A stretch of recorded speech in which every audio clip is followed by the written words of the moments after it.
For decades, there was a strict, unspoken boundary line drawn between the slow, rigorous disciplines of contemplative monks and the sudden, explosive onset of a chemical trip.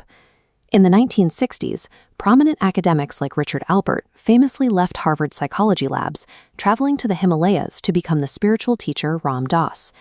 Meanwhile, early psychedelic philosophers like Alan Watts observed the drug experience and warned his peers that, if you get the message, hang up the phone. Throughout the 20th century, the consensus held that a 30-year monastic discipline and a 6-hour hallucinogenic trip shared nothing but a vague spiritual vocabulary. Their mechanisms were viewed as entirely separate. But without a way to physically measure a subjective spiritual experience, this relationship was trapped in the realm of mythology. Hard science had no objective trail to follow. That changed with the arrival of advanced functional brain imaging, which finally gave researchers a way to peer inside the skull during moments of profound ego loss. In 2011, Judson Brewer's team at Yale put highly experienced meditators into an fMRI scanner to map exactly which brain circuits their practice affected. A year later, at Imperial College London, Robin Carhart-Harris injected volunteers with psilocybin, the active compound in magic mushrooms, and scanned their brains. The results revealed a startling convergence. Despite studying vastly different methods, both teams described a significant deactivation of the exact same network hubs, quieting the brain in a nearly identical pattern. Mystics and pharmacologists had been pointing at the same biological summit for decades. Neuroscience simply found the trailheads. To understand how they overlap, we have to look at their shared neural target, the default mode network. This animated schematic shows a cross-section of the human brain, focusing on two specific hubs, the medial prefrontal and posterior cingulate cortex. This network hums with activity when ruminating or planning, the core machinery of the me. Brewer's Yale study demonstrated experienced meditators actively turned down these specific hubs. Imperial psilocybin scans showed an identical drop across those exact same regions. In both trials, the data tracked perfectly. The deeper the deactivation in these hubs, the more intensely the subjects reported that their ordinary sense of self had dissolved. Temporarily shutting down this specific network appears to be the biological requirement for stepping outside the ego. But if a chemical compound and a lifelong mental discipline silence the exact same brain regions, are the experiences actually identical?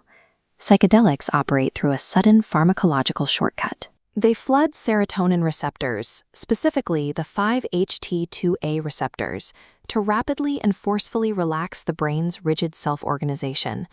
Meditation relies on the opposite approach, the slow, deliberate internal reshaping of circuits through thousands of hours of metacognitive training, avoiding the chemical flash entirely. As philosopher Raphael Millier notes, these states differ deeply in control and content. An unbidden, drug-induced ego loss that fades in hours is structurally different from the stable, cultivated equanimity of a lifelong practitioner. A brain scanner might struggle to tell them apart in the moment, but assuming a temporary chemical hijacking builds character the way decades of practice do, ignores how the brain actually forms lasting traits. This realization led researchers to the next logical question: what happens to the brain when you combine the two tools? In a 2019 Zurich trial, researchers brought experienced meditators on a 5-day mindfulness retreat, and on day 4, gave them psilocybin. Shielded by the contemplative setting, the participants achieved profound ego dissolution with unusually low anxiety.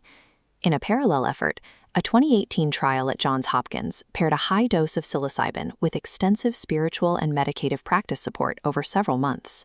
A single dose produced enduring spikes in life meaning, interpersonal closeness, and the personality trait openness, a trait that normally remains rock stable in adults. These changes were still measurable a full year later. The data showed that the most reliable predictor of whether those benefits lasted was the frequency of meditation practice once the session ended. The quiet environment of a retreat made the experience safer, but the ongoing daily practice is what forced the temporary brain changes to stick. Ultimately, these two approaches aren't in competition. They represent a division of labor. The psychedelic is the glimpse. It acts as a flare, lighting up the entire valley at once, proving to your nervous system that a low ego state is neurologically possible. Meditation is the mastery.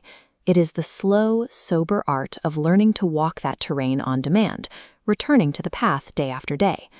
Clinical science confirms that psychedelics cannot replace deep, consistent inner work. A molecule can provide a temporary, vivid preview of the summit, but only deliberate practice builds the stability required to actually live there.